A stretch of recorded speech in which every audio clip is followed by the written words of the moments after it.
Many people are saying one thing, but they sustain a different consciousness. This is why their life is a contradiction. Many people are professing one, but they have another consciousness. And this is one of the errors you find with Christians. They come to church, they get them to talk in a certain way. And so you find the brother telling you, I am strong.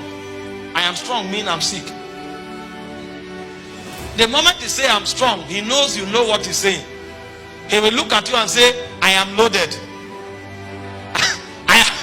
I'm loaded means I don't have money. And so we create all kinds of language. Meanwhile, while we are talking what we are talking, we ourselves know it's a cliche. Because as we are saying it, we know we understand what we are saying. Meanwhile, what we don't know is that understanding we have is superior to what we are saying. When I'm telling you I'm loaded, and me and you know what I'm saying is that I'm poor, that mentality we have is superior to what we are saying. Because God is able to do exceeding abundantly above what you ask and think. It's not just above what you ask. So God responds also to what you think. And so if your thought is contrary to your words, your life is in a contradiction. You don't just know it. After a while, you will discover that you have ended up contradicting your life. And so when you believe what God said or says to you, it's your responsibility to sit down and convince yourself and program yourself to think like that and to think like that only. Many people just hear what God said and they run with it. They never sat down to convince themselves. They never sat down to program themselves to think like that. And so while they are saying what they are saying, somebody just tell them something that is contrary to what God said, and it diffuses that their enthusiasm in a second. The guy stands up and say, I will change this world. And somebody looks at him and say, you? The moment they laugh, he goes down. And so he fluctuates. The reason that can happen is because you have accepted the word, but you have not sat down to make that word your reality. It's your responsibility to sit down. Because when you start building imagination, you will discover there are two dimensions to imagination. The first aspect of imagination is what we call reasoning. In the Greek word, you will see that this word is used interchangeably for the mind. The first word used for imagination is the word logismos. And logismos means arguments and reasoning. In 2 Corinthians chapter 10, from verse 3 to 5, when he said, though we walk in the flesh, we do not war after the flesh. For the weapons of our warfare are not carnal. They are mighty through God to the pulling down of stronghold, casting down imaginations. The word used there is the word logismos.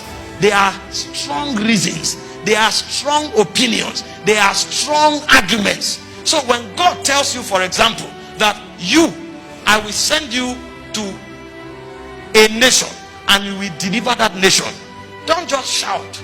Even if you believe it, sit down first and begin to talk to the Lord. Remember, Mary asked the angel, how shall these things be? That question is not a disagreement. It's to help her believe and understand what God said. And so many times God speaks to people, they don't sit with God to ask him how. When God spoke to Moses, he said, I will send you to Egypt. You will go to Pharaoh and say to Pharaoh, let my people go that they may worship me. Moses didn't just say, I've met God. He said, number one, the Israelites will not believe me. How will I tell the Israelites, what is your name? And God said, when you go, tell them, I am that I am have sent you. Moses didn't stop there. He said, what if I tell them and they don't believe? And God told Moses, put your hand in your bosom. He put his hand, he brought it out. The hand became leprous. God said, put it again and bring it out. It became normal. God gave Moses two signs. Moses still said, what if they doubt the first sign? And God said, drop the staff.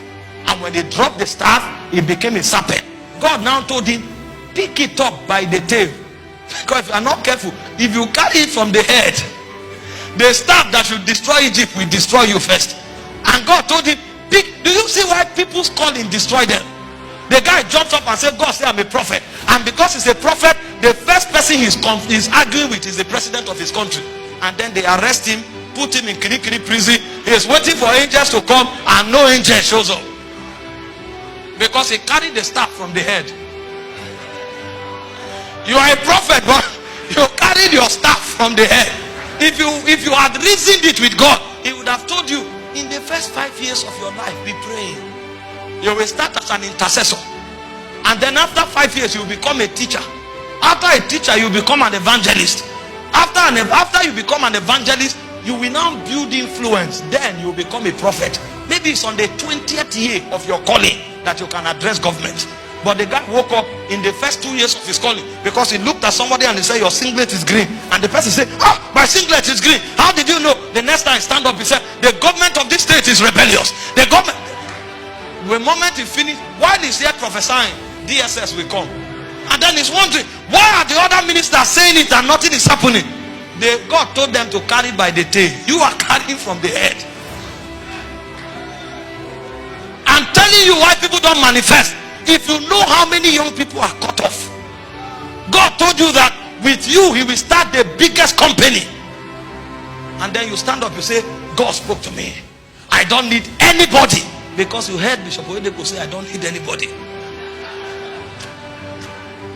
Meanwhile, you don't have the revelation that authorized people to say that. But you heard somebody say, I don't need anybody. You too stand up. Before you say that, ask God. Before I don't need anybody, what do I need to know? Because there's a kind of knowledge you need to have for you not to need anybody. My son only sucks now. If he says he doesn't need anybody, he will die in 24 hours. Meanwhile, he may have the potential of becoming a global prophet. But now, if he says he doesn't need any, in fact, if the mother lives for 1 day, he will die. God is still alive, he will die. Hope you know that as powerful as Jesus was, when they wanted to kill the infant Jesus, God quickly mobilized Joseph. He said, run to Egypt. Run. He didn't say, wait here and show them the power of God. Jesus would have died and there won't be any salvation. He said, take the child. The word is what? Child. This night, leave for Egypt. If you wait for tomorrow morning, Jesus will be killed. But when Jesus grew up, he said, no man taketh my life from me. He said, this commandment have I received of the Father. I have the power to lay down my life and to take it up. People shout without reasoning their calling. And so the first way to bet your ordination is logismus. You need to sit down and reason it out with God. Lord, I'm not afraid. Did you read the story of Gideon? I'm not afraid, Lord. But if you are the one saying this and this will happen, let the dew fall and it should not fall on my staff. And that night, the dew fell. It didn't fall on the staff. It fell everywhere. He said, Lord, sorry, I'm not doubting you. I'm actually believing. Let it fall on the staff today and let it not fall any other place. And God did it. The guy walked with God like that until even the soldiers that he carried, God had to show him how they will drink water to prove the ones he will carry. God had to send him to the camp of the Midianites for him to believe. See, it's called logismus. Faith is a very reasonable reality. The thing is that you don't argue faith with your circumstance, but you argue faith with God and find out, how shall these things be?